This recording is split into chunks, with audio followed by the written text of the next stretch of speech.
আসসালামাইকুম, আপনাদের মাঝে আর একটা নতুন ভিডিও নিয়ে আসলাম। অনেক ভাই জিজ্ঞেস করে যে ভাই মালদ্বীপ থাকা রুম কেমন, কি কেবিন কেমন। সেই ভাইদের জন্য এই ভিডিওটা পুরোপুরি দেখবেন, ভালো লাগলে লাইক শেয়ার কমেন্ট করে যাবেন। তো ভাই দেখেন, মালদ্বীপ থাকা রুম এই সিস্টেমই হয়।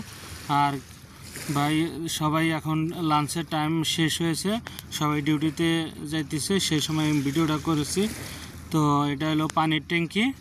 ভাই খাওয়া দাওয়া করে, এখানে পানি জমা করে, এই পানি দিয়ে মনে করেন হাত ধোয়, প্লেট ধোয়। তো এখানে দেখেন খানার বোল পাতিল রয়েছে।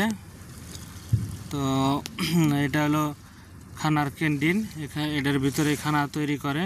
এখানে ওই যে মানুষজন হাত ধুইতেছে, দেখেন ওই যে অনেকেই ডিউটিতে যাইতেছে। তো সে বিষয়ে কথা বলবো না। অনেকে জিজ্ঞাসা করে যে মালদ্বীপ ভাই রুমগুনা যে আছে, ওই রুমগুলোর ভিতরে এসি আছে নাকি। প্রত্যেকটা রুমেই ভাই এসি আছে, প্রত্যেকটা রুমেই এসি আছে, এসি সমস্যা নাই। 10 মিনিটও এসি ছাড়া কোনো লোক থাকে না। তো আপনারা যদি মালদ্বীপ আসতে পারবেন, এসি নিয়ে সমস্যা নাই। আর এখানে ওই দোকান আছে, দোকানে মাল সামানা অনেকে এই ভাই কেনে। আর এটা হলো পাখি পালে দিবাই লোক। তো কিভাবে ডিউটিতে যায়, কিভাবে কি করে, সব দেখানোর জন্য ভিডিওটা করেছি। যদি কোনো ভাইয়ার ভালো লাগে, সবারই যদি ভালো লাগে, তো ভিডিওটা লাইক শেয়ার কমেন্ট করে দিবেন। তো ভাই বিদেশি প্রবাসী রুম এমনই হয়।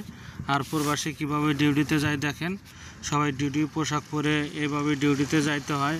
যে ভাইরা নতুন আসবেন, সেই ভাইদের জন্য এই ভিডিওটা। যদি ভিডিওটা ভালো লাগে তো লাইক শেয়ার কমেন্ট করে দেবেন। এই ভিডিওতে আমি কাজের বিষয়ে কোনো কথা বলবো না। এই ভিডিওটা খালি কীভাবে লোকজন ডিউটিতে যায়, কি পোশাক পরে যায়, সেই জন্য ভিডিওটা করেছি। আর রুম কেমন হয়, অনেক ভাই দেখতে চাইছেন মালদ্বীপের রুম কেমন আর জায়গাটা কেমন, কিভাবে খাওয়া দাওয়া করে, কি কেবিন কেমন, সেই জন্য এই ভিডিওটা করেছি। তো ভাই আপনাদের জন্য এই ভিডিওটা দেখেন ভাই কেমন রুম, কি প্রত্যেকটা কেবিনেই এসি আছে। তো ভালো লাগলে লাইক শেয়ার করবেন, ভালো থাকবেন।